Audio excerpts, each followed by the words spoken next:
بسم الله الرحمن الرحيم.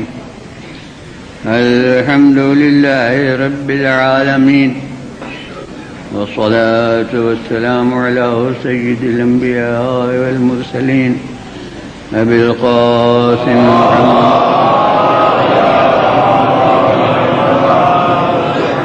خاتم النبيين وآله الطيبين الطاهرين المعصومين. أما بعد، فقد قال الله سبحانه في كتابه المبين وهو أصدق الصادقين: هو الذي بعث في الأميين رسولا منهم يتلو عليهم آياته ويزكيهم ويعلمهم الكتاب والحكمة وإن كانوا من قبل لفي ضلال مبين.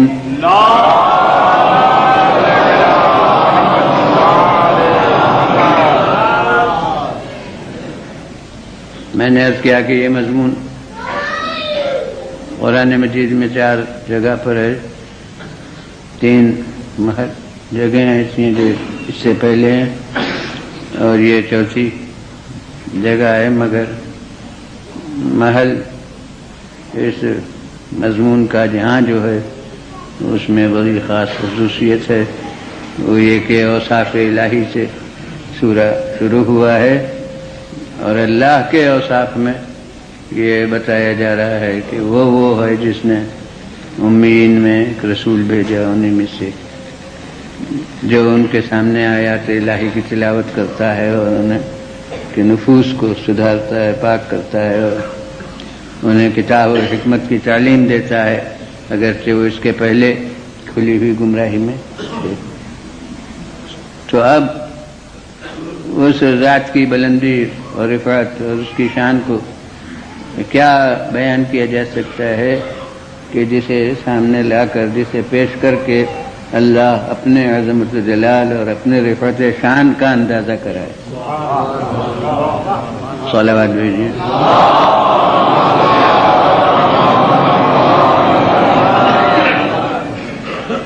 اور حقیقت امر یہ ہے کہ ان ہستیوں کی اصل شان اور اصل مرتبے کو سمجھنا ہمارے لیے غیر ممکن ہے، اور اس کے لیے میں ایک عقلی اصول آپ کے سامنے پیش کرتا ہوں۔ وہ یہ ہے کہ کمال کی منزل سے نقص کو سمجھنا ممکن ہے، مگر نقص کی منزل سے کمال کو سمجھنا یہ ممکن نہیں۔ اس کی روزمرہ کی مثال یہ ہے کہ جو کامل عمر کی منزل تک پہنچ گیا، پیری کے دور تک آ گیا، وہ جانتا ہے کہ جوانی کیا تھی اور جوان جانتا ہے کہ بچپنا کیا تھا، لیکن بچہ صحیح تصور نہیں کر سکتا کہ شباب کیا ہوگا۔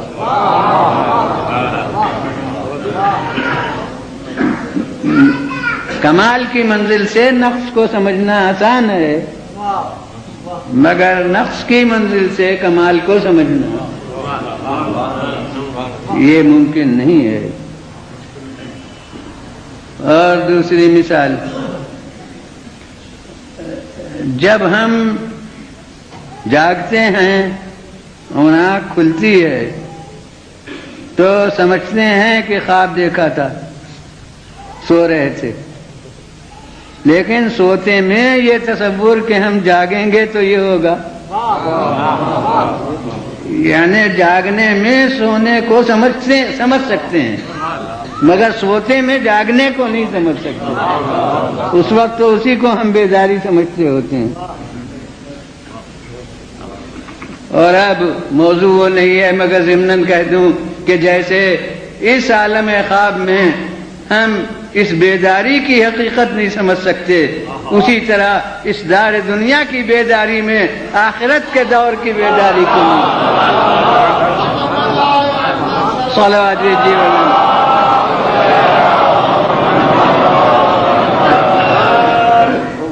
پھر بلند آواز سے صلوات۔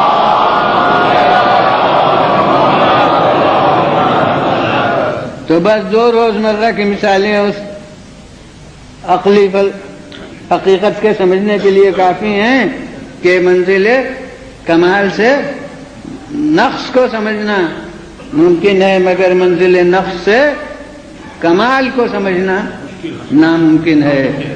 انسان جانتا ہے کہ جمادات کیا ہیں، نباتات کیا ہیں، حیوان کیا ہے، اور پھر انسان کسی حد تک سمجھتا ہے کہ کیا ہے، لیکن جماد نہیں جان سکتا کہ نباتات کیا ہیں، اور نباتات نہیں جان سکتے کہ حیوان کیا ہے، اور حیوان نہیں سمجھ سکتے کہ انسان کیا ہے، اور عام انسان نہیں سمجھ سکتے کہ نبی کیا ہے۔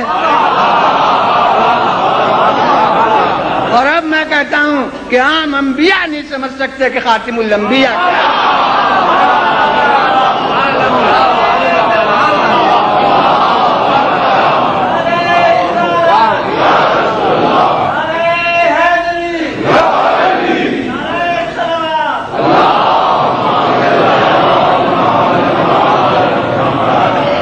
صلوات بھیجیے بولے۔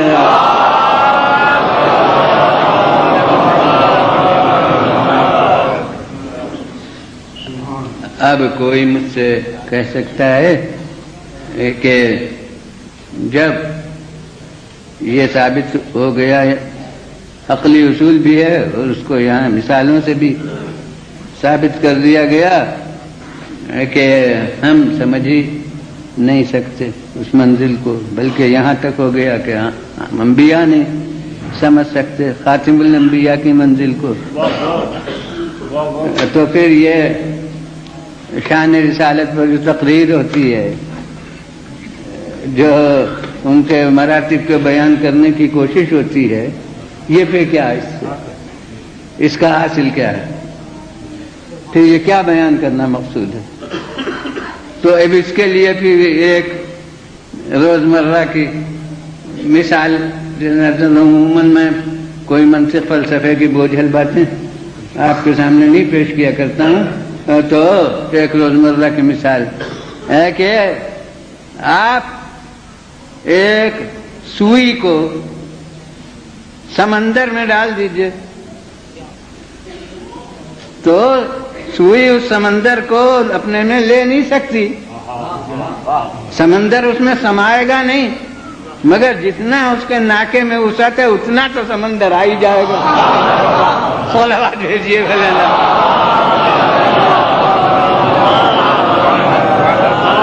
پھر بلند آواز سے صلوات۔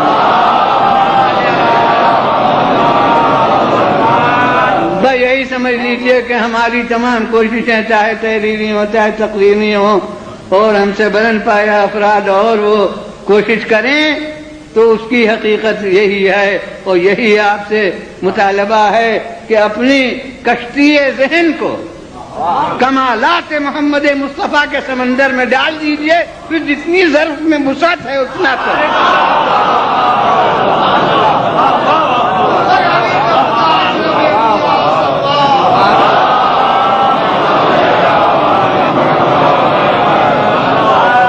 صلوات بھیجیے بلند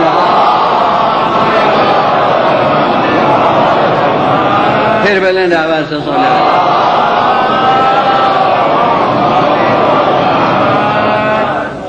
اور اب اس کے لیے بالکل کھلی ہوئی حقیقت ہے، جو سلسلہ میں نے عرض کیا، جمادات نہیں سمجھ سکتے کہ نباتات کیا ہیں، اور نباتات نہیں سمجھ سکتے کہ حیوان کیا ہے، حیوان نہیں سمجھ سکتا کہ انسان کیا ہے اور عام انسان نہیں سمجھ سکتا کہ انبیاء کیا ہوتے ہیں، انبیاء نہیں سمجھ سکتے کہ خاتم الانبیاء کیا ہیں۔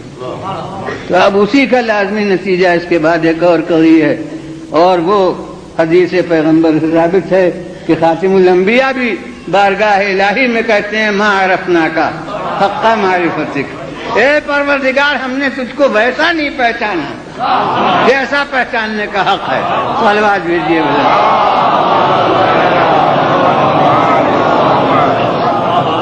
پھر بلند آواز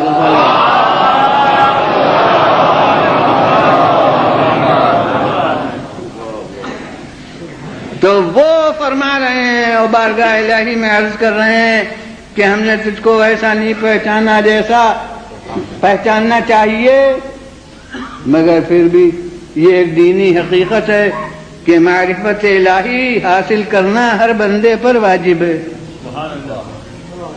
ہر بندے کو لازم و واجب ہے، فریضہ ہے اس کا کہ وہ معرفت الہی حاصل کر لے۔ تو جب ناممکن بات ہے تو حکم کیسا ہے کہ حاصل کرو، تو بس حکم اتنے کا ہے جتنا میں نے کہا ممکن ہے، اور جو حق ہے اسے رسول کہہ رہے ہیں کہ ناممکن۔ صلوات بھیجیے بلند۔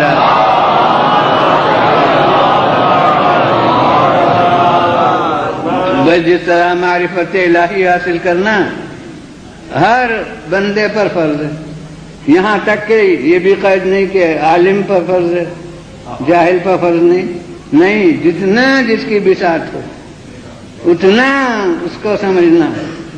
تقلید اصول دین میں حرام ہے، حق کو حق خود اپنے عقل سے اپنے ضمیر سے سمجھنا چاہیے۔ تو اب ظاہر ہے کہ فلسفی اپنی زبان میں اپنے معیار پر دلائل قائم کرتا ہے، اور معمولی انسان وہ بوہیا اس نے اپنے معیار پر دلیل قائم کر لی تھی۔ کسی نے کہا تم نے اپنے خدا کو کاہے سے پہچانا؟ اس نے کہا اسی اپنے چرخے سے، جب تک میں چرخہ چلاتی رہتی ہوں چلتا رہتا ہے، ادھر میں رکی اور چرخہ رک گیا تو یہ ذرا سا چرخہ تو بغیر میرے چلتا نہیں، اور یہ کائنات کا چرخہ بغیر کسی چلانے والے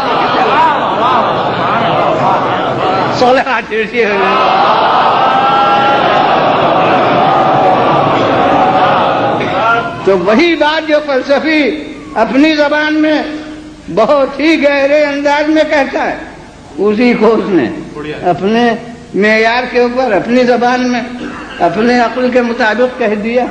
تو اس لیے وہاں معرفت الہی جو حاصل کرنا واجب ہے وہ یہ نہیں ہے کہ وہ جاہل ارسطو والے دلائل سے معرفت حاصل کرے، افلاطون والے دلائل سے معرفت حاصل کرے، نہیں، جو اس کو مطمئن کر سکے، جو دلیل وہ اس کے لیے وہی ہے۔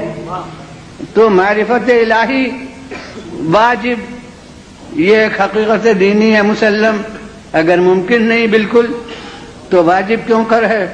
اور پھر وہ حدیث تو برابر آپ کے گوش رد ہے کہ من ماتا ولم یعرف امام زمانہ ماتا میتتن جاہلیہ، جو مر گیا اور اس نے اپنے امام زمانہ کی معرفت نے حاصل نہیں کی تو وہ جاہلیت کی موت دنیا سے گیا۔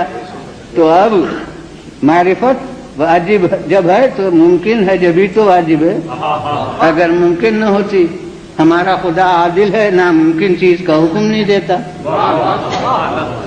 تو بس ناممکن اس حد تک ہے کہ حق معرفت کی، اور ممکن اس حد تک ہے جتنی اپنی بساط ہے۔ صلوات بھیجیے بڑے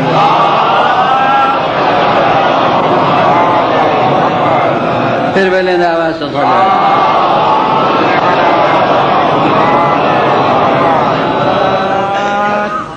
اور اب یہ آیت میرے نزدیک ہے، اس کی تفصیل انشاءاللہ پھر کل عرض ہوگی کہ بہت بڑا ذریعہ ہے رسول کی شان کے سمجھنے کا اس آیت کا مضمون، کیونکہ خدا کی بھی معرفت ہم حاصل کرتے ہیں تو اس کے آثار قدرت کاموں کو دیکھ کے یہ سمجھنے کی کوشش کرتے ہیں کہ وہ ذات کیسی ہے جو یہ سب کام انجام دے رہی ہے۔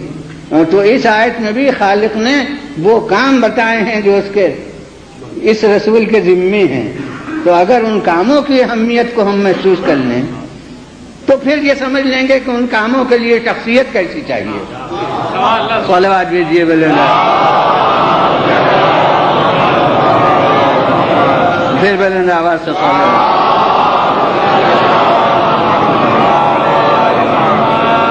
لیکن وہ تو میں نے وعدہ کیا ہے کل بیان کرنے کا، کیونکہ وہ سلسلہ کاموں کا آگے شروع ہوتا ہے۔ ابھی پہلے تو وہ کام کا بیان تو ایک صفت کے طور پر ہے کہ یہ کرتے ہیں یہ کرتے ہیں، یہ سب صفتیں ان کی، اور موصوف ان کا کیا ہے؟ ارشاد ہوا بعث، اس نے بھیجا امیین میں ایک رسول، تو رسول موصوف ہے اور اس رسول کی یہ سب صفتیں ہیں کہ یہ رسول ایسا ہے، یہ کام انجام دیتا ہے، یہ کام انجام دیتا ہے، یہ کام انجام دیتا ہے، وہ سب فہرست بات کو ہے۔ تو وہ پہلی لفظ ہے رسولن، کہ اس نے بھیجا ایک رسول۔ اب یہ رسول ہی کی لفظ میں کیا صفتیں مضمر ہیں؟ وہ صفتیں بات کو ہیں، ان کاموں پر اور بات کو ہوگا۔ پہلے رسول کے تحت میں لفظ رسول میں کیا بلندی مضمر ہے اس کو دیکھیے۔ رسول عربی کی لفظ، ہم سمجھتے ہیں کہ یہ ایک مذہبی منصب عہدے کا نام ہے، مگر نہیں، یہ عام لغت کے جو معنی ہیں رسول کے، وہ بہت سی لفظ اس کی آپ کی اردو کا جز بنی ہوئی۔ مثلا مرسل و مرسل الیہ، مرسل بھیجنے والا، مرسل الیہ جس کی طرف بھیجا جائے۔ عربی میں مصدر اس کا ارسال ہے، ارسال کے معنی بھیجنا، اور جو بھیجا جائے وہ مرسل۔ عوام غلط کرتے، مصرع پڑھتے ہیں کہ جب احمد مرسل نہ رہے، وہ مرسل تو اللہ ہے، وہ صحیح ہے احمد مرسل، جو بھیجنے والا ہو وہ مرسل، جسے بھیجا گیا ہو وہ مرسل۔ تو جب احمد مرسل نہ رہے کون رہے گا؟ تو مرسل کے معنی جو بھیجا جائے۔ اخباروں میں آتا ہے مراسلہ، بھیجا ہوا کوئی مضمون، اس کو کہتے ہیں مراسلہ۔ تو اب اس کو چاہے فارسی میں کہیے فرستادن، چاہے اردو میں کہیے بھیجنا، چاہے انگریزی میں جو لفظ ہے وہ کہیے، کسی بھی لفظ میں اس کو ادا کیجئے بھیجنا۔ تو بھیجنے میں لازمی ایک چیز ہے، لازمی ایک شرط ہے، وہ یہ کہ بھیجنے والے میں اور جس کی طرف بھیجا جا رہا ہے اس میں فاصلہ جب تک نہ ہو اس وقت تک بھیجنے کا تصور ہی نہیں ہو سکتا۔ میرے پاس کوئی ایک صاحب بیٹھے ہیں تو مجھے کوئی چیز ان تک پہنچانا ہے تو میں دے دوں گا انہیں، بھیجنے کی ضرورت نہیں۔ لیکن وہاں جو صاحب بیٹھے ہیں ان کے پاس مجھے کچھ پہنچانا ہو تو ضرورت ہے کہ بھیجا جائے۔ تو بھیجنے میں لازمی طور سے ایک فاصلے کی ضرورت ہے، اس میں جو بھیجنے والا ہو اور اس میں جن کی طرف بھیجا جا رہا ہے۔ اگر فاصلے کا تصور نہ کیجیے تو بھیجنے کا تصور ہو ہی نہیں سکتا۔ مگر یہاں بھیجنے والا ہے اللہ، اور جن کی طرف بھیجا جا رہا ہے وہ ہے اخلاق، مخلوقات، انسان، افراد انسانی۔ بھیجنے والا جو ہے وہ کسی جہت و مکان میں مقید نہیں ہے، وہ لا مکان ہے۔ قرآن مجید میں کہا گیا وہ رب گردن سے زیادہ قریب ہے۔ وہ تیماردار جو مریض کے پاس بیٹھے ہیں، سینے پر ہاتھ ہے، نبض دیکھ رہے ہیں، نفس کی آمد و شد محسوس کر رہے ہیں عالم احتضار میں، قرآن کہہ رہا ہے نحن اقرب الیہ منکم ولکن لا تبصرون، ہم تم سے زیادہ اس سے قریب ہیں مگر تم دیکھتے نہیں ہو۔ تو اب بتائیے جو ایسی لامکان ذات ہے اس کے یہاں درمیان میں فاصلے کا کیا تصور؟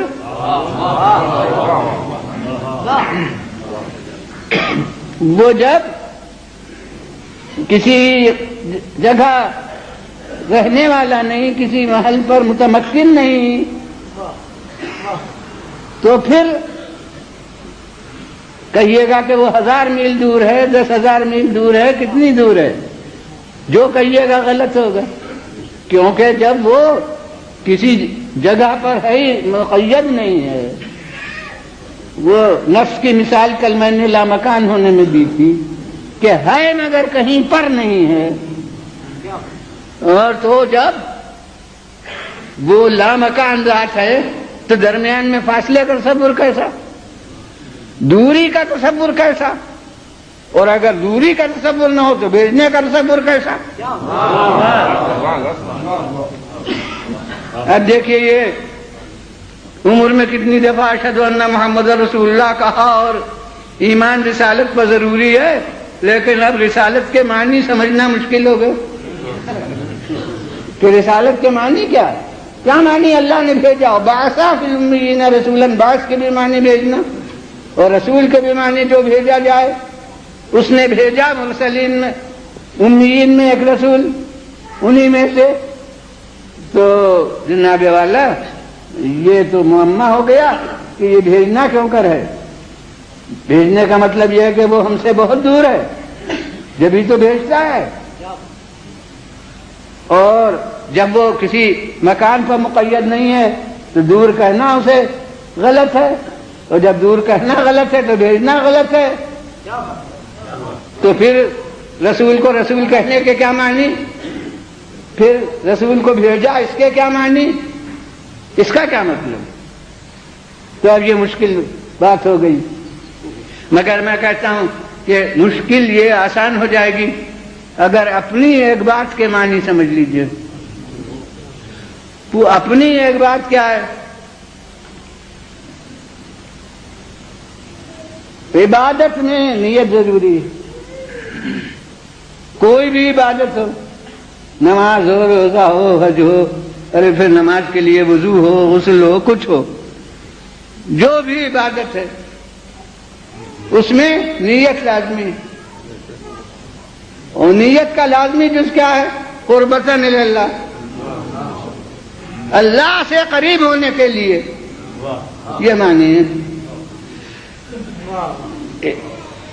نام بدلتے جاتے ہیں، وضو کرتا ہوں قربتاً اللہ، روزہ رکھتا ہوں قربتاً اللہ، نماز پڑھتا ہوں قربتاً اللہ، حج کرتا ہوں قربتاً اللہ۔ وہ نام عبادتوں کے بدلتے جاتے ہیں مگر قربتاً اللہ کی روح سب میں شریک ہے۔ یہ بھی ہے قربتاً اللہ، اور اگر قربتاً اللہ نہیں ہے تو نمائش ہے، عبادت نہیں۔ جتنا بھی وضو میں ہوتا ہے سب کر لیا، جس فقہ کے لحاظ سے کیا،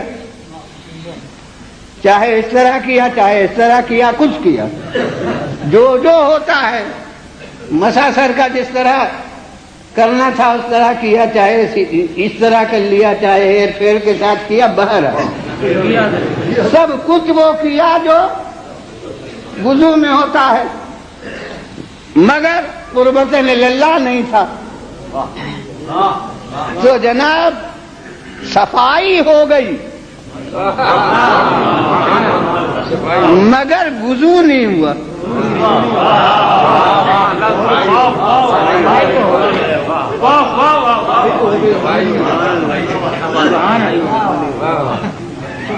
غسل میں جس طرح ہوتا ہو، چاہے ڈبکی لگا کے غسل کرنا تھا وہ کیا، خواہ ڈال کر ڈول یا لوٹے اپنے اوپر اس طرح غسل کیا، کچھ بھی کیا۔ تو نہا تو بے شک لیے،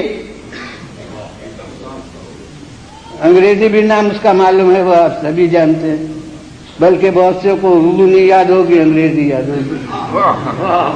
تو جناب یہ ہو گیا، مگر جس کا نام غسل ہے وہ نہیں ہوا اگر قربت للہ نہیں ہے۔ جو نماز میں ہوتا ہے سب کر لیا، اور بہت ہی بظاہر رجوع قلب سے کیا، نگاہ جہاں رہنا چاہیے وہیں رہی، ہاتھ جس طرح رہنا چاہیے اسی طرح رہے، رکوع سجدہ سب بڑی عمدہ طریقے پر ہو گیا، مگر قربت للہ نہیں ہوا۔ تو سرکار والا اٹھا بیٹھی ہو گئی، جھکاؤ ہو گیا رکوع کا، سجدے میں زمین پر جو عمل ہوتا ہے ٹکر لگا لی، لیکن جس کا نام نماز ہے صلاۃ ہے وہ نہیں ہوئی۔ سب چیزیں ماہ رمضان میں ترک کی، مگر قربت للہ نہیں تھا، تو فاقہ ہو گیا، روزہ نہیں ہوا۔ جو حج میں ہوتا ہے سب کر لیا، وہاں پہنچے بھی، اور جو باتیں عمر بھر نہیں کی تھیں، کیسے ریاضت سے بال رکھے تھے، مگر وہاں جا کے ختم کر دینا پڑے، اور جناب جو کپڑے کبھی نہیں پہنے تھے وہ کپڑے وہاں جا کر پہنے، سب کچھ وہی ہوا، مگر قربت للہ نہیں ہوا۔ تو بے شک سیاحت حجاز ہو گئی، سفر مکہ ہو گیا، تجارت اگر کرنا ہو تو ہو گئی، سیاست کا کوئی مقصد ہو تو ہو گیا، مگر جس کا نام حج ہے وہ نہیں ہوا۔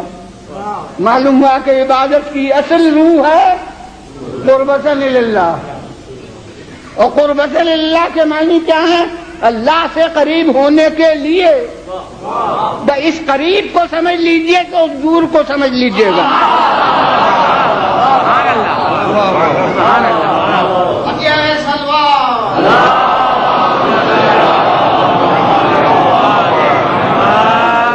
صلوات بھیجیے بلند آواز۔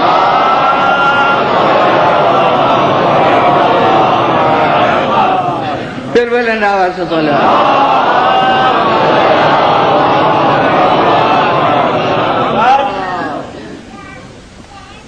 اللہ سے قریب ہونے کے لیے کیا مطلب؟ کیا اس نماز سے پہلے میرے اور اس کے درمیان میں 1000 میل کا فاصلہ تھا، اور جب یہ نماز پڑھ لوں گا تو 999 میل رہ جائیں گے، 1 میل وہ ادھر آ جائے گا یا میں ادھر چلا جاؤں گا؟ کیا مطلب؟ قربت للہ۔ لیجیے، اب وہ رسول تو کبھی کبھی کہتے تھے قربت للہ، روز کہتے تھے، اب تو جب کہیں گے زبان رکے گی کہ کیا کہہ کے آ رہے ہیں۔ مطلب کیا ہے اس کا؟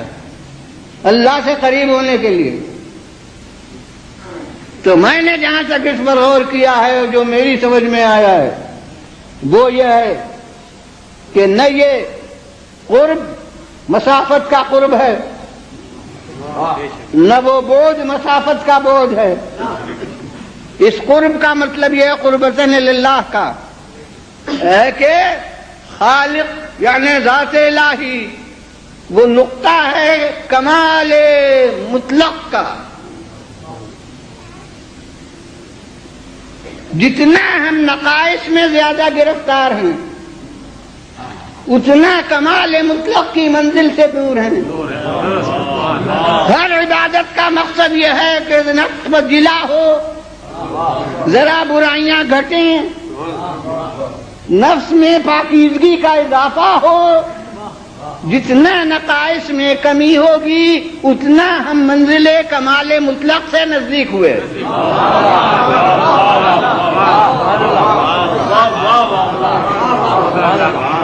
عبادت ہو جاتی ہے تھوڑے وقت میں، اور اگر صحیح طور پر عبادت بھی تو اثر اپنا مستقل ایک چھوڑ جاتی ہے، قرآن مجید نے کہا ان الصلاۃ تنہی عن الفحشاء والمنکر، نماز جو ہے وہ برائیوں سے اور شرمناک کاموں سے روکتی ہے.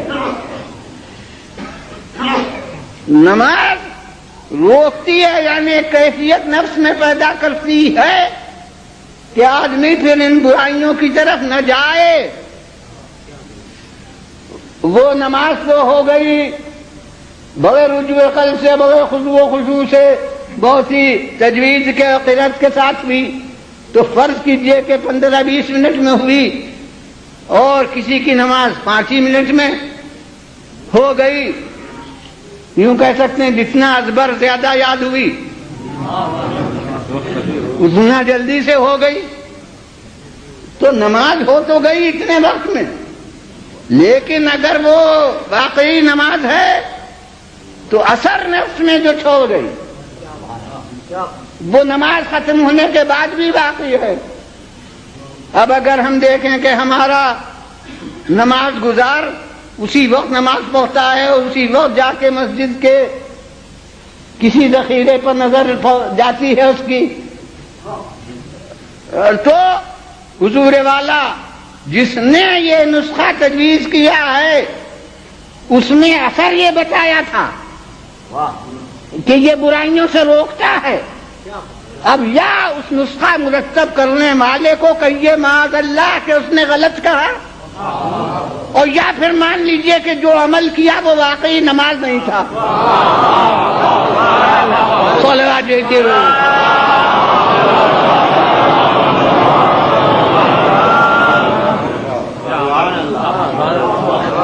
وہ کوئی نمائشی چیز تھی، اس کا نام نماز نہیں ہے.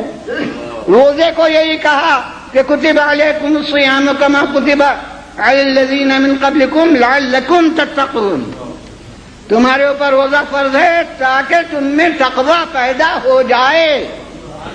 معلوم ہے کہ روزہ ذریعہ ہے، وہ صبح سے شام تک میں روزے کا کام ہو گیا، مگر وہ تقوی نفس کا ایک سانچہ ہے جس میں وہ نفس کو ڈھالتا ہے.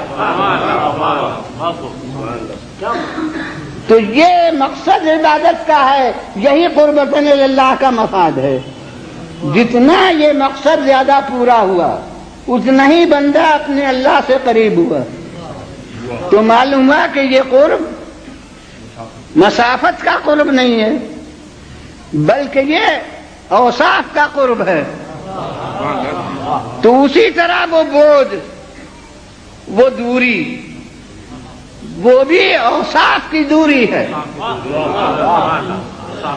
یعنی خلق خدا جتنا گناہوں میں زیادہ مبتلا ہے، جتنا جہالتوں میں زیادہ مبتلا ہے، جتنا برائیوں میں زیادہ گرفتار ہے، اتنا ہی منزل کمال طہارت و عظمت سے دور ہے.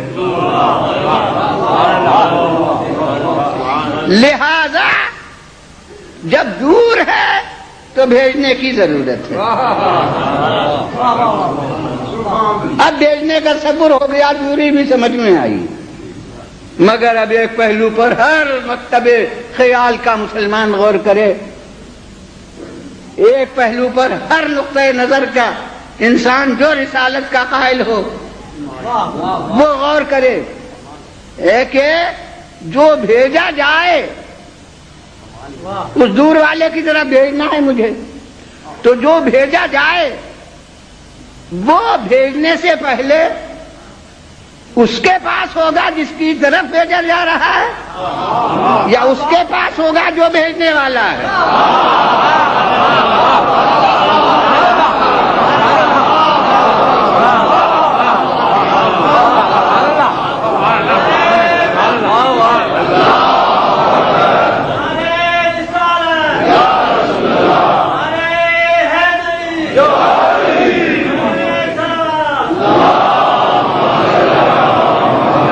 صلوات دیجیے بنا.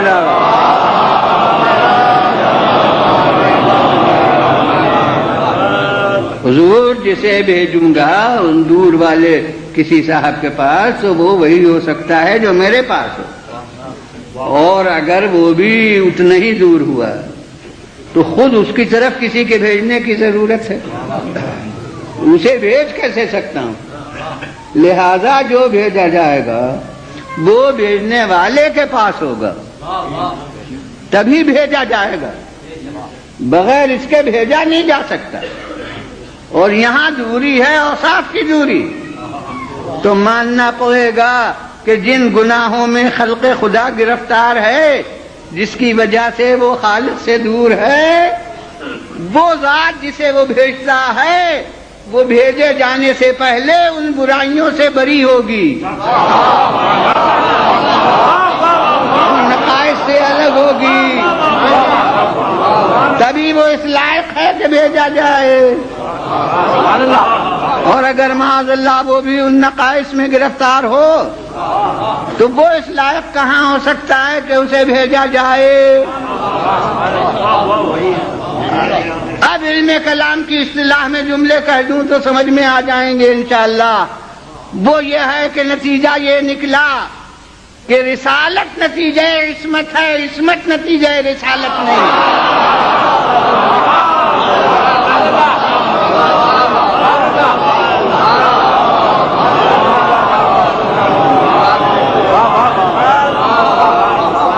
پھر بلند آواز سے صلوات۔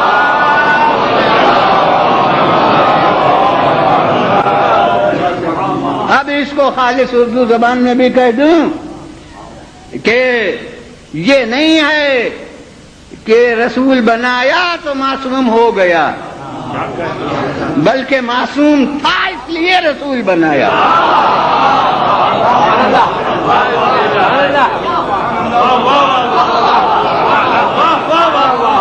پھر صلوات بھیجیے بلند۔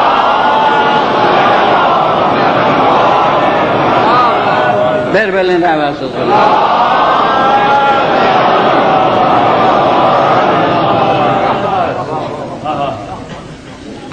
مگر وہ ہمارا علم ہے جو تجربے کا محتاج ہے،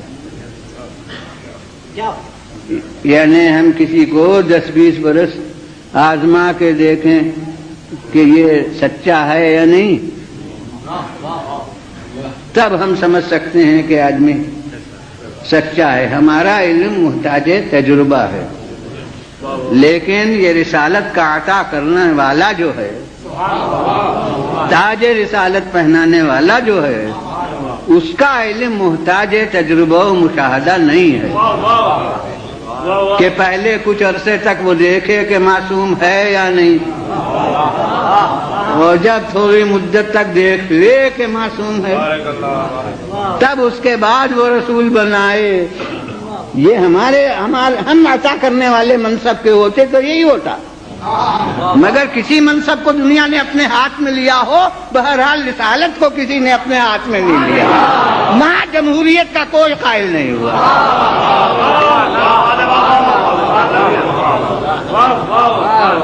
تو رسالت بہرحال اس کی طرف سے سب کے نزدیک ہے، تو اب اس کا علم جب محتاج تجربہ نہیں ہے تو وہ اپنے علم غیب کے آئینے میں جو ہو رہا ہے ازل سے دیکھ رہا ہے۔ جو آج کا گنہگار ہے ازل سے اس کے علم میں ہے کہ یہ گنہگار ہے، جو آج کا معصوم ہو وہ ازل سے جانتا ہے کہ معصوم ہے، لہذا رسالت بر بنائے عصمت ہے۔ لیکن زمانے کے لحاظ سے یہ نہیں ہے کہ پہلے معصوم ہو، کچھ دن تک رسول نہ ہو، کچھ دن تک عہدہ نہ ہو، بعد میں وہ جب کچھ عرصے دیکھ لیا جائے کہ معصوم ہے تب عہدہ اسے ملے، بلکہ اللہ اپنے علم غیب کے آئینے میں جسے معصوم پاتا ہے اسے ازل میں تاج رسالت پہنا دیتا ہے، ازل میں تاج نبوت پہنا دیتا ہے۔ اور اس لیے کئی دفعہ اس حدیث کو پڑھ چکا ہوں گزشتہ مجالس میں بھی، سالہ گزشتہ میں بھی، کہ اسی رسول نے ہم سے کہا کہ کنت نبیا وآدم بین الماء والطین، میں اس وقت بھی نبی تھا جب آدم کا پتلا آب و گل میں تھا، اور اس جز پر کل بھی توجہ دلا چکا کہ اس دور میں بھی نبی تھا، نبی ہوا نہیں، یعنی آغاز رسالت اب بھی ہمیں معلوم نہیں ہوا کہ کب سے رسالت ملی۔ تو اب در زمانے کے لحاظ سے یہ نہیں ہے کہ عصمت پہلے ہو اور رسالت بعد کو ہو، مگر مرتبے کے لحاظ سے یہ اس پر مبنی نہیں ہے۔ عصمت مبنی رسالت پر نہیں ہے، بلکہ رسالت مبنی عصمت پر ہے، کہ چونکہ یہ معصوم ہے اس لیے اس کو نبی بنایا، چونکہ یہ معصوم ہے اس لیے رسول بنایا۔ ہاں، خدا کا علم تو محتاج تجربہ نہیں ہے، مگر دنیا والوں کا علم محتاج تجربہ ہے۔ اس لیے جسے وہ اپنے علم کی بنا پر تاج نبوت اس وقت پہنا دے گا جب ابھی دنیا میں مخلوق کا وجود نہیں ہے۔ اعلان نبوت کرائے گا 40 برس کی عمر گزرنے پر، تاکہ دنیا آزما لے، دنیا تجربہ کر لے۔ صلوات بھیجیے بلندہ۔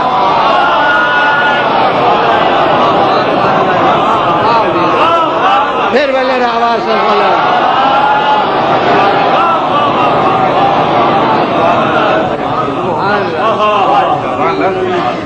اور خالق نے بھی 40 برس کی عمر منتخب کی۔ اب یہ علم الانسان کی مسئلہ سمجھ لیجئے، علم العمران کا سمجھ لیجئے، کہ 40 برس کی عمر اس نے منتخب کی، اس لیے کہ اس کے قبل کا دور حیات تلبنات و تغیرات کا ہوتا ہے۔ بہت سے نقش اچھے شوقیہ بنتے ہیں اور مٹ جاتے ہیں، بہت سی عادتیں پڑتی ہیں اور چھٹ جاتی ہیں، لیکن 40 برس کی عمر وہ ہے جس میں ٹھہراؤ نفس انسانی میں پیدا ہو جاتا ہے، جس میں ہر عادت ملکہ بن چکتی ہے۔ تو 40 برس کی عمر منتخب کی کہ دیکھو تمہارے مشاہدے میں 40 برس جو سچا رہا، تمہارے مشاہدے میں 40 برس جو امین رہا، وہ اب اعلان رسالت کر رہا ہے۔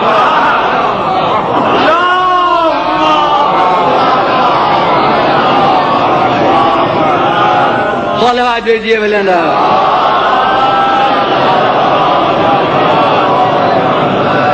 پھر بلند آواز سے صلوات۔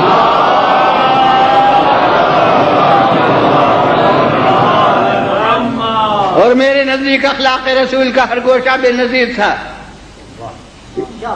اس جز کے متعلق انشاءاللہ ممکن ہے آئندہ کہ کسی مجلس میں بیان ہو تفصیل سے۔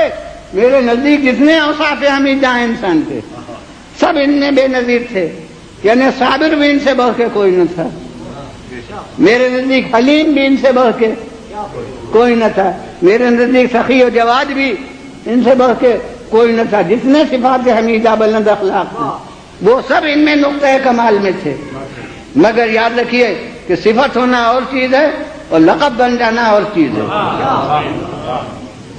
حلیم تھے مگر حلیم صفت رہی، لقب نہیں ہو گیا کہ دور سے آتے ہوں لوگ کہیں حلیم آ رہا ہے۔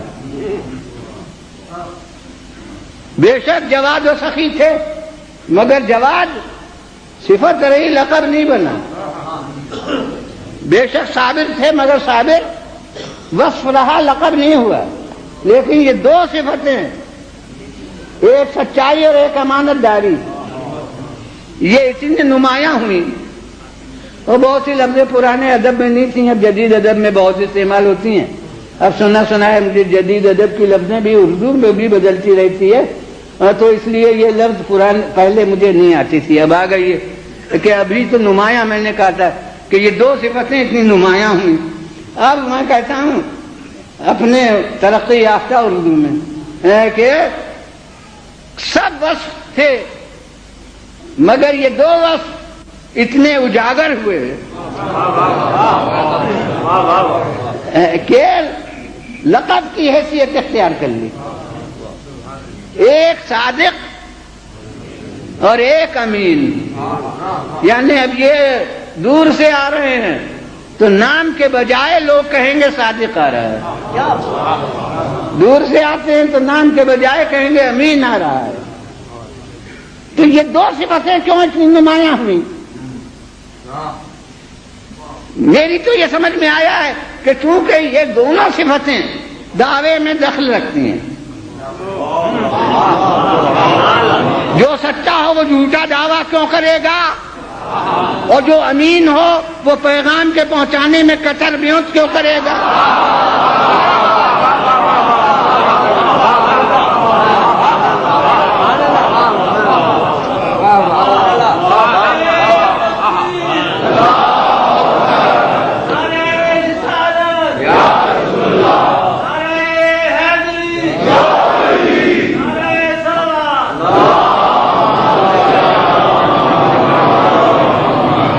کہنے کے معنی ہے کہ جو دعویٰ آپ کیجیے وہ سچا، اور امین کہنے کے معنی ہے کہ جو پیغام پہنچائیے آپ کے سپرد کیا گیا ہو وہی ہوگا، اس میں کوئی تبدیلی نہیں ہو سکتی۔ ان دونوں کو دعوے میں دخل ہے، اور جب پیغمبر خدا صلی اللہ علیہ وآلہ وسلم پہلی تبلیغ کے لیے منبر پر گئے، متفقہ تاریخی واقعہ ہے کہ بعثت کے بعد 40 برس کی عمر میں مبعوث ہوئے تو 3 برس تک اخفاء پر مامور رہے کہ گھر سے کے اندر سے بات باہر نہ جائے۔ اب گھر کی جتنی پردے ہیں وہ سب امانت دار راز الہی ہیں، چاہے بچہ ہو تو چاہے بوڑھا ہو تو، کہ اللہ کو اس کے بھی امین ہونے پر اعتماد ہے۔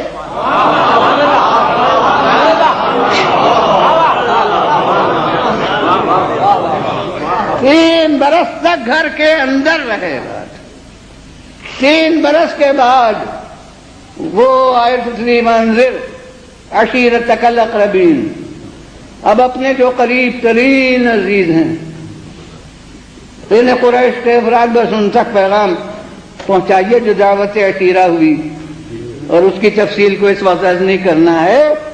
تو 3 برس کے بعد ہوا، اور اس کے کچھ عرصے کے بعد پھر وہ حکم آیا کہ فاصدع بما تؤمر، بس اب برملا علانیہ پیغام پہنچائیے۔ اور اس کے بعد وہ واقعہ ہوا جو ابھی پیش کروں گا کہ کوہ صفا پر تشریف لے گئے اور وہاں جا کے اعلان عام کیا۔ مگر اب یہاں ایک پہلو پر ممکن ہے کبھی توجہ دلا چکا ہوں لیکن وہ بڑا اہم ہے، اس لیے اس کو آج بھی ضرور توجہ دلاؤں گا کہ تاریخ دعوت اسلامی متفقہ طور پر یہ ہے کہ بات گھر سے شروع ہوئی، 3 برس تک گھر کے اندر رہی، پھر گھرانے تک پہنچی، پھر دنیا تک پہنچائی گئی۔ تو اب درایتاً دنیا غور کرے کہ اب سابق الایمان کو گھر میں ڈھونڈیے گا یا دنیا میں؟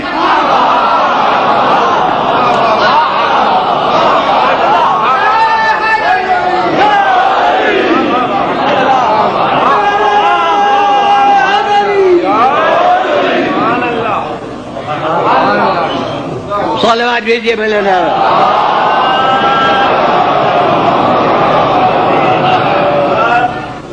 غرض ہے وہ تیسری منزل آئی، وہ قبل کی منزلیں تفصیل سے سنیت کرنا ہے۔ تو پیغمبر خدا صلی اللہ علیہ وآلہ وسلم کوہ صفا پر تشریف لے گئے۔ جب تک حج کو نہیں گئے تھے تو اس وقت کی باتیں سمجھ میں نہیں آتی تھی۔ ہم جب صفا اور مروہ پہاڑ ہیں تو پہاڑ سے ہمارا ذہن ہمالیہ کی طرف چلا جاتا تھا، تو اب صفا پر چلے گئے تو آدمی کہاں ہے وہاں؟ اب وہ جب جا کے دیکھا تو معلوم ہوا وہ کعبہ ہے اور وہ داہنی طرف صفا ہے اور وہ بائیں طرف مروہ ہے۔ اور میں جب گیا ہوں تو اسی سال دائیں میٹ سے وہ پہاڑی اڑائی جا رہی تھی، اور اس سال زینے بن گئے تھے، اب سنا زینوں کے بجائے ڈھال بن گئی ہے۔ تو وہ میں اس پہاڑ کی شکل میں بھی چڑھا تھا، اور پھر اس زینوں کی شکل میں چونکہ 1.5 مہینہ پہلے پہنچ گیا تھا تو اس لیے اس طرح بھی میں نے صفا پر عروج کیا، اور اس طرح بھی صفا کی چوٹی پر گیا، دونوں طرح سے۔ ارے اب یہ ان لوگوں کی بات ہے کہ اس پہاڑ کو اڑا کے اور زینے بنا دیے اور پھر زینے کو ڈھال بنا دیا، یہ سب بدعت ہے یا نہیں؟ یہ الگ بات ہے، وہ ہمارے لیے بدعت کا مسئلہ چلتا ہے، وہاں نہیں چلتا۔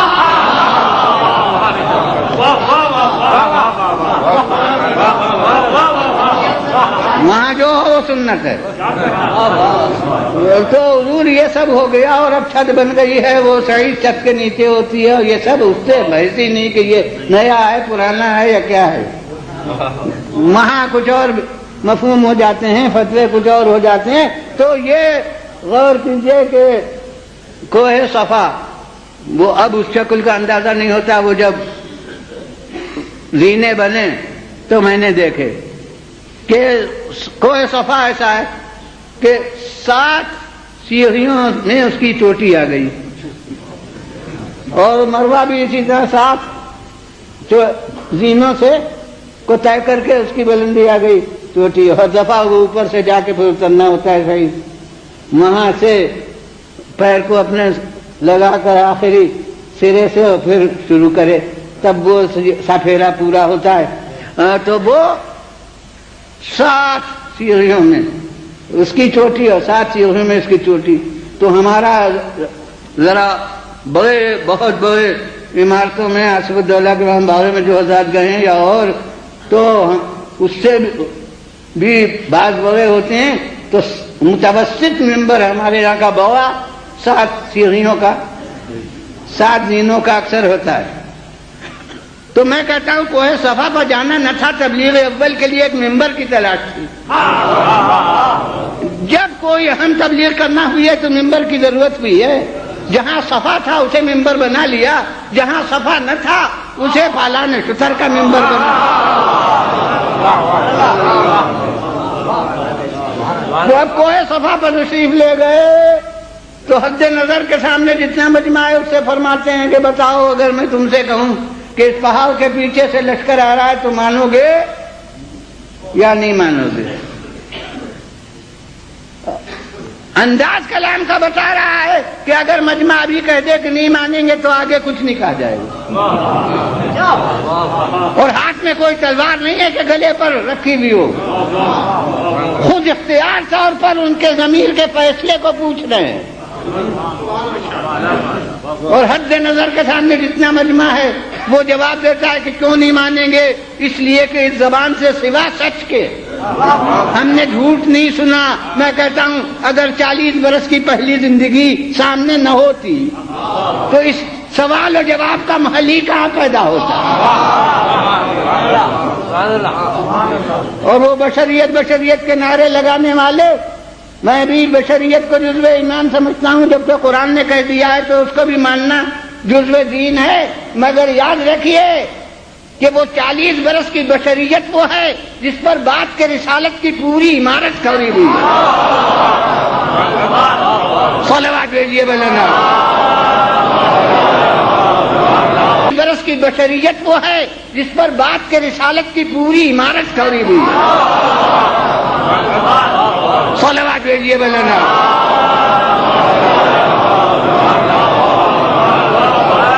پھر بلند آواز سے صلوات بھیجیے۔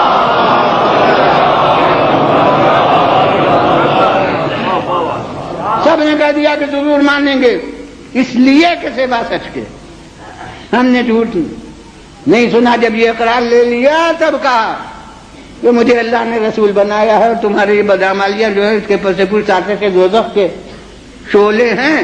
اب یہ پیغام پہنچایا تو پھر اب لوگ ہنستے ہوئے چلے گئے، اس لیے کہ اب سوال اپنی زندگی میں انقلاب کا تھا، وہ بڑی مشکل ہے۔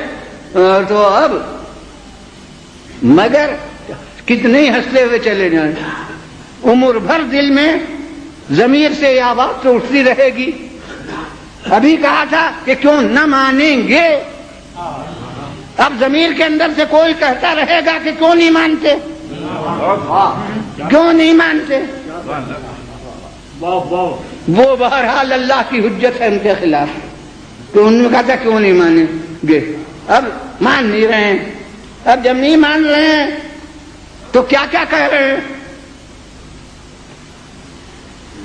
قرآن نے سب کو سب بتا دیا کہ یہ کہہ رہے ہیں، شاعر کہہ رہے ہیں، کاہن کہہ رہے ہیں، وہ بھی قافیہ بندی کرتے تھے کاہن لوگ، تو کاہن کہہ رہے ہیں، اور سب سے سب بات یہ ہے کہ معاذ اللہ مجنون کہہ رہے ہیں، دیوانہ کہہ رہے ہیں۔ آج کل تو علم النفس یونیورسٹیوں کا مستقل موضوع ہے اور اس پر ریسرچیں ہوتی ہیں اور مختلف حلقے میں اس کی تعلیم، مستقل فیکلٹیاں ہیں، بلکہ کالج بھی بعض جگہ ہوتے ہیں اس کے۔ تو علم النفس میں کوئی غلط بات بھی ہوتی ہے تو اس کے پس منظر میں ذہن کے اندر کوئی چیز ہوتی ہے، مثلا سوتے میں بھی برلاتا ہے تو کچھ ذہن کے اندر ہے جو ابھر کے آتا ہے اس برلانے کی صورت میں، یا یہ کہ دیوانے کی بکواس ہے تو وہ بھی ذہن کے اندر کچھ تصورات ہیں جن پر عقل بندھن لگائے ہوئے تھی اور اب وہ ابھر کے سامنے آ رہے ہیں۔ غلط بات میں بھی کچھ نفسیاتی حقیقتیں ہوتی ہیں جو مضمر ہوتی ہیں، تو میں کہتا ہوں یہ سب غلط باتیں ہیں۔ شاعر کہہ رہے ہیں، کاہن کہہ رہے ہیں، مجنون کہہ رہے ہیں، سب غلط باتیں ہیں، اور میں کہتا ہوں کہ یہ غلط باتیں ہیں تو قرآن کو کیا ضرورت تھی کہ اسے محفوظ کرے؟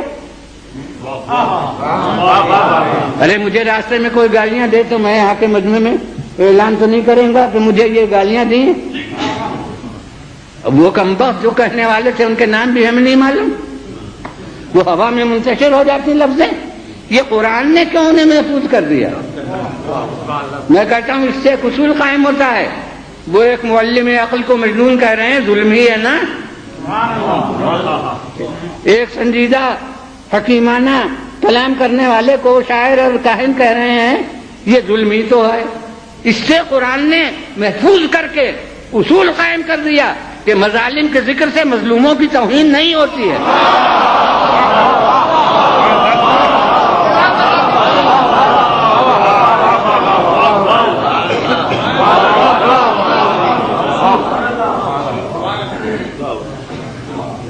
مجھے جس پہلو پر توجہ دلانا ہے حقیقت میں وہ یہ کہ آخر یہ سب سوچ سوچ کے کہنے کی ضرورت کیا ہے؟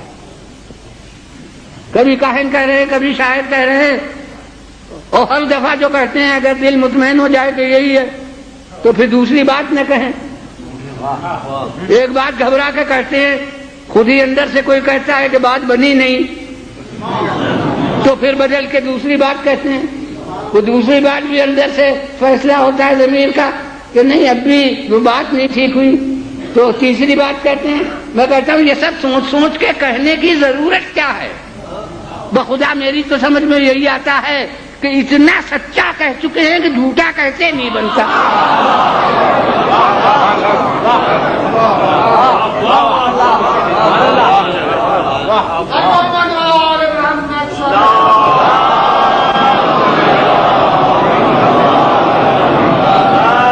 یہ ہے اثر اس سچا سمجھنے کا، اور امین اس کا تو عملی ثبوت موجود ہے کہ بعثت کے بعد 13 برس کے بعد ہجرت ہوئی ہے، اور شب ہجرت تک مشرکین کی امانتیں پیغمبر کے پاس تھیں، وہ کوئی مسلمانوں کی رکھی بھی امانتیں نہیں تھیں، مومنین کی امانتیں نہیں تھیں، انہی کی امانتیں تھیں جو جس میں مبارک پر پتھر مارتے تھے، جو اذیتیں دیتے تھے، اور انہی کی امانتیں شب ہجرت تک پیغمبر کے پاس موجود تھی۔ اور ہندوستان کا تو میرا دیکھا ہوا مشاہدہ ہے، یہاں معلوم نہیں کہ کوئی تجربہ ہے یا نہیں، کہ کسی بینک کے متعلق غلط افواہ ہو جاتی ہے کہ ٹوٹ جائے گا تو لوگ آ کر اپنی امانتیں واپس لینا شروع کرتے ہیں، وہ بیچارہ نہیں ٹوٹنے والا ہوتا تو ٹوٹ جاتا ہے۔ یہاں دارالندوہ میں ایک کانفرنس ہو چکی ہے، رات مقرر ہو گئی کہ ان کی زندگی کا خاتمہ کر دیا جائے، وہ مسلمانوں سے کتنی ہی صیغہ راز میں ہو لیکن اس جماعت کے افراد سے وہ راز نہیں رہ سکتی تھی، جبکہ ہر قبیلے کے نمائندے اس میں موجود تھے۔ تو اتنا بڑا دارالندوہ میں اجتماع ہو چکا، مجلس مشاورت نے یہ طے کر دیا کہ ان کی زندگی کا خاتمہ کر دیا جائے، اور کوئی جھوٹی روایت نہیں جو یہ بتائے کہ اس دن سے شب ہجرت تک لوگ آ کے اپنی امانتیں مانگتے ہوں. بتاتے کچھ نہیں ہے، جی ہمیں ضرورت ہے دے دیجئے، ہمیں ضرورت ہے دے دیجئے. اصل بات کوئی تھوڑی کہتا ہے، مگر کوئی جھوٹی روایت بھی نہیں. میں کہتا ہوں یہ ہے تحت شعور اور نیم شعور، اور جتنی تہیں ہیں شعور کی اور لاشعور کی، ان میں ان کی امانت داری پر اعتماد کہ چاہے جان لے لیں مگر ہماری امانتیں کہیں نہیں جا سکتی. اس کے لیے ذہن میں کوئی اضطراب نہیں پیدا ہوتا. اور میں کہتا ہوں بخدا یہ ان کی امانت داری کی راہ میں رسول کی ایک قربانی تھی کہ اپنے کو خطرے میں ڈال دینا آسان ہے، مگر اپنی عزیز ترین فرد کو خطرے میں ڈالنا یہ بہت مشکل ہوتا ہے. خود جائیں اور ایک فرد کو جس کو پالا ہے، جس کو ابتدا سے پرورش کی ہے مثل اولاد کے، اور اسے چھوڑ جائیں، مگر یہ ان کی امانت داری کی راہ میں قربانی ہے کہ اگر جاؤں بھی تو امانتیں ایسے ہاتھ میں دے جاؤں کہ مشرکین بھی نہ کہہ سکیں کہ آپ نے غیر محفوظ ہاتھوں میں ہماری امانت دے دی. جتنا مجھ پر اعتماد ہے اتنا ہی جس پر اعتماد ہو.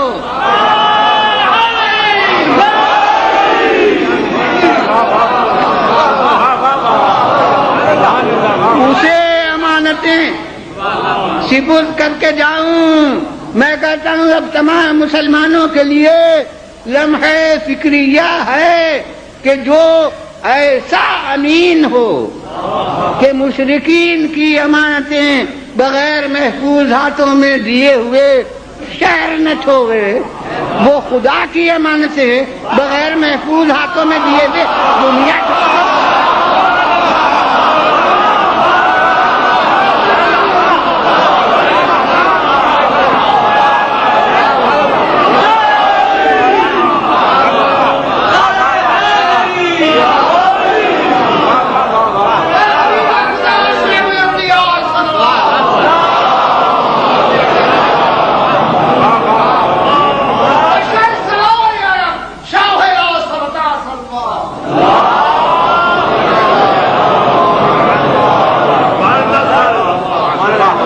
پھر صلوات بھیجیے بلند.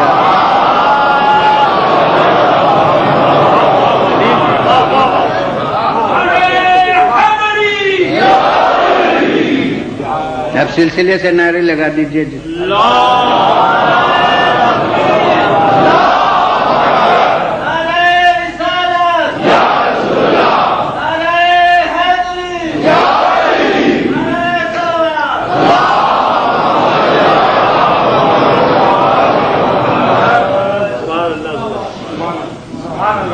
اب پیغمبر نے تو اسی لیے چھوڑا تھا، یہی کام سے پوچھ کیا تھا.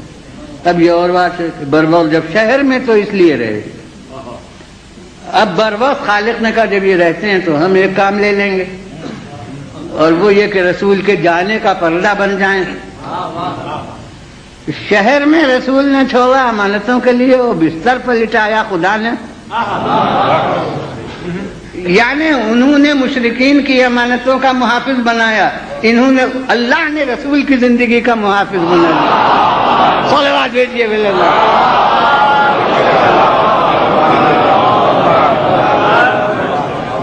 وہ پھر خالق نے بروقت یہ کہہ دیا کہ ان سے کہو کہ یہ بستر پر لیٹ رہے ہیں. اس کو تفصیل سے اس وقت نیت کرنا ہے تو اب اس کے لیے بستر رسول پر لیٹے، اور حکم یہی تھا کہ لیٹ رہے. سونا آدمی کے اختیار میں نہیں ہوتا، لیٹنا اختیار میں ہوتا ہے. تو حکم سونے کا نہیں ہو سکتا، لیٹنے کا حکم ہو سکتا ہے. یہ تو نفس کی کیفیت سے متعلق ہے. اگر نفس مضطرب ہوگا تو جاگ کے رات کاٹے گا، اگر نفس مطمئن ہوگا تو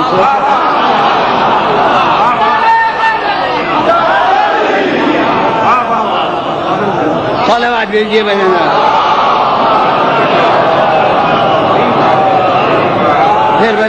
صلہ. بہرحال اب یہ خاموش فداکاری ہوتی،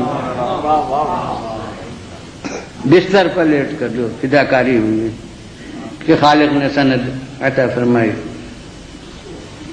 مجھے یاد ہے سال گزشتہ راوی پنڈی میں یہ آیت عنوان کلام تھی. اب اس وقت ضمن آئیے کہ من الناس من یشری نفسہ ابتغاء مرضات اللہ.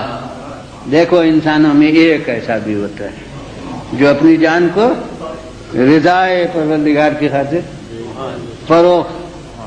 فروخت کر دیتا ہے. یعنی یہ قرآن مجید کا طریقہ یہ ہے کہ فرض کی مدح کرنا ہوتی ہے لیکن جمع کے صیغے استعمال کرتا ہے. انگوٹھی رکوع میں انہوں نے ایک فرض نے دی تھی مگر خالق نے سب صیغے جمع کے استعمال کیے. انما ولیکم اللہ ورسولہ والذین آمنوا الذین یقیمون الصلاۃ ویؤتون الزکاۃ وہم راکعون.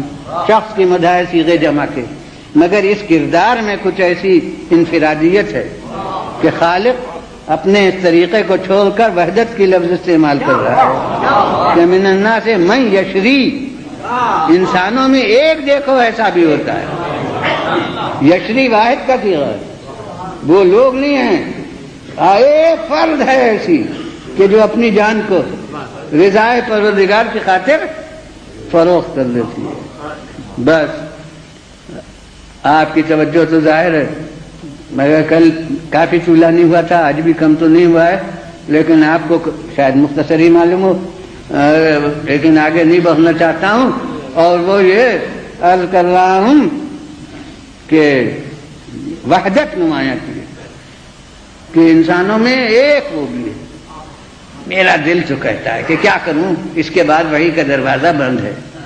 شاید 10 محرم سن 61 کو کوئی آیت اترتی تو یہ وحدت کثرت کی شکل اختیار کرتی. یعنی پھر اس میں یوں تک دیکھو انسانوں میں ایسے بھی ہوتے ہیں. اب شاید کسی کی عقیدت پر بار ہو جائے کہ کہاں حضرت علی ابن ابی طالب علیہ السلام کی منزل اور کہاں یہ کربلا کے پورے 72 ان سب کو کہا جا رہا ہے کہ آج وہ وحدت کثرت کی شکل اختیار کری. میں کہتا ہوں مجھے بھی فرق مراتب نمایاں ہے. ارے عرب ہیں غیر عرب ہیں اور معصوم تو ایک ذات ہے. یعنی عصر تک کے جہاد میں اصطلاحی معصوم وہ تو ایک ہے اور باقی اصطلاحی طور سے ہم فہرست معصومین میں داخل نہیں کرتے ہیں. تو زمین آسمان کا فرق ہے، مگر جہاں تک کردار کربلا کا تعلق ہے مجھے تو فرق محسوس نہیں ہوتا. اور اگر فرق میں ہوتا تو حجت خدا سب کو مخاطب کر کے کیوں کہتے کہ بے ابی انتم امی طبتم بطابت الارض التي فيها دفنتم بفزتم واللہ فوزا عظیما. میرے باپ ماں تم پر نثار. اے مجاہدین کربلا تم بھی پاک ہوئے اور وہ سرزمین بھی پاک ہوئی جہاں تم دفن ہوئے. اور یا لیتنی معصوم اپنی پوری زندگی کی عصمت سمیت کہہ رہا ہے کہ کاش میں تمہارے ساتھ ہوتا اور اس عظیم کامیابی کو حاصل کرتا جو کربلا کے میدان میں تم حاصل کر رہے تھے. اور ہمیں بھی سکھایا گیا ہے کہ جب واقعہ کربلا کو یاد کرو تو کہو کہ یا لیتنا کننا معکم، کاش ہم آپ کے ساتھ ہوتے اور اس عظیم کامیابی میں شریک ہوتے. اور میں کہتا ہوں کہ اسی میں ہمارے گریے کا پس منظر ہے. ہمیں معلوم ہے کہ اس گریے کے خلاف طرح طرح کے منطقی سوالات پیش ہوتے ہیں، کچھ شاعرانہ لباس میں، کچھ منطقیانہ لباس میں، کچھ نفسیاتی لباس میں. تو انہی میں سے ایک یہ ہے کہ یہ رونا تو بزدلی ہوتا ہے. ارے عورتوں کا کام رونا دھونا ہوتا ہے، مردان وغیرہ کو رونے سے کیا مطلب؟ لہذا یہ رونا بزدلی ہے. میں کہتا ہوں کہ ذرا سمجھ کے بات کہیے، کسی معرکے میں ہو کر رونا بزدلی ہے، مگر کسی معرکے میں شرکت پر نہ رونا، کسی میں شریک نہ ہونے پر رونا، یہ عین شجاعت ہے. بخدا ہم کربلا کے میدان میں ہوتے تو روتے نہ ہوتے.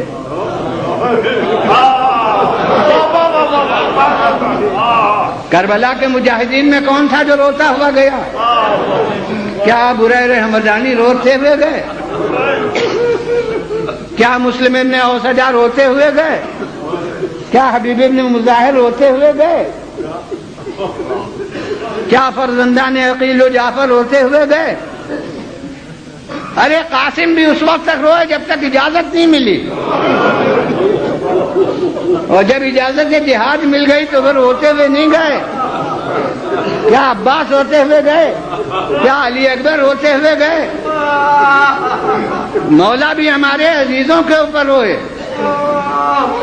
لیکن جب خود میدان میں گئے تو دنیا کہتی ہے کہ ایسا حشاش و بشاش چہرہ تھا کہ کسی زخمی کا ہم نے ایسا چہرہ نہیں دیکھا۔ طبری کے مورخ نے لکھا ہے کہ میں نے کسی کو نہیں دیکھا جس کے عزیز مارے جا چکے ہوں اور وہ حسین سے زیادہ مطمئن اور بشاش نظر آتا ہو۔ کلما اشتد الوقت اشرق وجه الحسین، جتنا سخت وقت ہوتا تھا مولا کا چہرہ دمکتا جاتا تھا۔ تو کربلا میں کون روتا ہوا گیا؟ لیکن زین العابدین عمر بھر روئے۔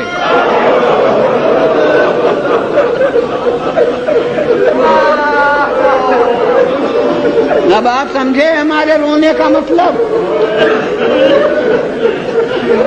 اب آپ اس گریے کی حقیقت سمجھے؟ زین العابدین عمر بھر رو رہے ہیں، اور بس یہ چیزیں تو اکثر بطور تمہید مصائب میں بیان ہوتی ہیں، مگر میرے یہاں وہی اصل مصائب ہوتے ہیں، اور آپ الحمدللہ ویسے ہی مصاب ہو جاتے ہیں جیسا کہ مصائب میں ہونا چاہیے۔ میں کہتا ہوں کہ سید الساجدین، خدا کا شکر ادا کیجئے کہ آپ جب چاہتے ہیں مجلس کر لیتے ہیں۔ ارے زین العابدین کا دل نہیں چاہتا تھا کہ باپ کی مجلس کریں، مگر دور وہ ملا تھا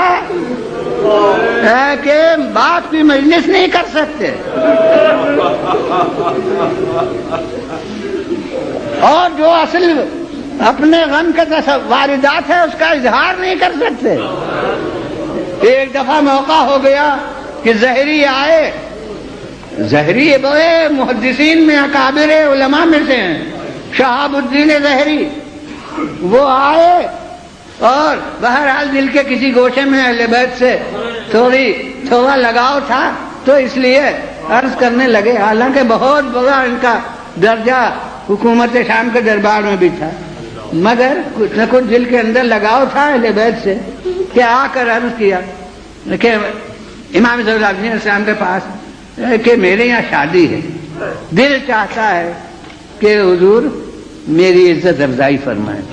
دیکھیے آج تک اس کا اعلان نہیں کیا، اظہار نہیں ہوا ہے، اب وقت آیا تو فرماتے ہیں کہ جب سے بابا شہید ہوئے ہیں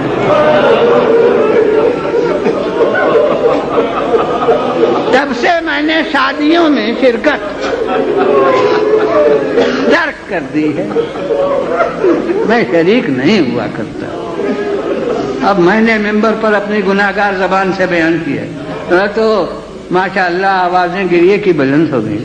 اب جب صاحب اعزا کہے تو کیا سوز و گداز تھا اس جملے میں کہ اب زہری کی ہمت ہی نہیں ہوئی کہ اصرار کریں،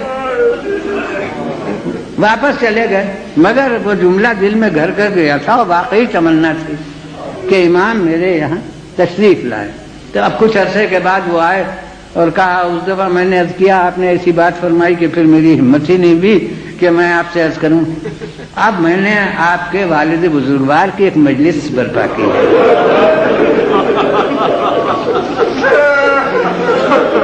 اور میری تمنا ہے کہ آپ اس مجلس میں شرکت کے لیے تشریف لائیں۔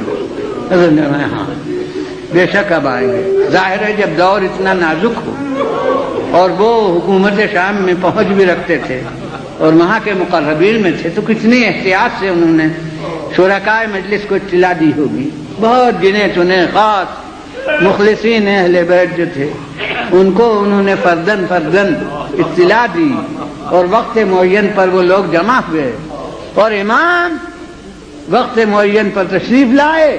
انہوں نے صدر مجلس میں حضرت کو جگہ دی اور وہاں حضرت تشریف فرما ہوئے، اور اب ذاکر ممبر پر گیا یہ حقیقت ہے کہ ابتدا ذاکری کی اشعار سے ہوئی ہے، تو ممکن ہے کہ کسی شاعر نے کچھ اشعار مرثیہ حضرت امام حسین علیہ السلام کے پڑھے ہوں، اس کی تفصیل نہیں ہے روایت میں۔ بہرحال ذاکر نے، اب ذرا غور فرمائیے کہ آج ذاکرین سے آپ سنتے ہیں اکثر مصائب میں کہ حضرت سیدہ عالم مجلس میں تشریف لاتی ہے اور ہاتھ میں رومال ہوتا ہے اور رونے والوں کی نگاہیں دیکھتی ہیں کون رو رہا ہے، تو جس وقت یہ بیان ہوتا ہے تو ایک خاص اثر مجلس میں پیدا ہو جاتا ہے کہ جائے کہ آنکھوں کے سامنے صاحب عزا جسے پرسہ دینا ہے وہ موجود ہے، تو نتیجہ یہ ہے کہ ذکر مصائب جو ہوا تو اب کسی میں ہوش ہی نہ تھا کہ وہ ادھر ادھر دیکھ یہ دیکھے کہ کون کہاں ہے۔ جب بیان مجلس ختم ہوا اور انہوں نے سر اٹھایا تو دیکھا کہ امام وہاں پر نہیں ہے جہاں بٹھایا تھا۔ اب حیران ہوئے، ادھر دیکھا ادھر دیکھا تو یہ دیکھا کہ صف نہال میں جہاں حاضرین نے جوتیاں اتاری ہیں وہاں امام تشریف فرما ہے۔ یہ آئے قدموں پر سر رکھ دیا، کہا حضور میں نے تو وہاں بٹھایا تھا، یہ آپ یہاں کہاں؟ فرمایا ارے تم تو اسی مجمع کو دیکھ رہے ہو، میں دیکھ رہا ہوں کہ کون کون اس مجلس میں شریک ہے، تو میں نے اپنے لیے جگہ یہی مناسب۔ ماشاءاللہ اجرکم اللہ۔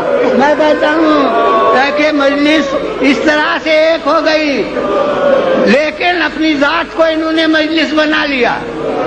کبھی آب وضو آیا، تمہید مجلس مرتب ہو گئی، رونا شروع کر دیا، اور بس اب اسی واقعے پر ختم کر دوں گا کہ اب ایک دفعہ قصاب کو دیکھ لیا کہ اس نے جانور کو روبہ قبلہ لٹایا ہے، ذبح کرنا چاہتا ہے۔ فرماتے ہیں ارے بھائی کیا کر رہے ہو؟ کیا واقعی پوچھ رہے ہیں؟ نہیں، تمہید مجلس ہے۔ کیا کر رہے ہو؟ اس نے کہا حضور جو آپ کے جد بزرگوار رسول اللہ کا حکم ہے، ذبح کرنا چاہتا ہوں۔ تو میں ہاں جانتا ہوں، مگر پوچھنا یہ کہ تم نے پانی بھی دے لیا؟ تو کہتا ہے حضور ہم قصاب ہمارا قاعدہ ہے عام ہے کہ جب ذبح کرتے ہیں تو پہلے پانی پلا لیتے ہیں، تو تمہید ختم ہو گئی، رخ ہوا کربلا کی طرف۔ اے بابا ارے قصاب تک بغیر پانی دیے تھے ذبح نہیں کرتے، آگ کو اس کو میں جب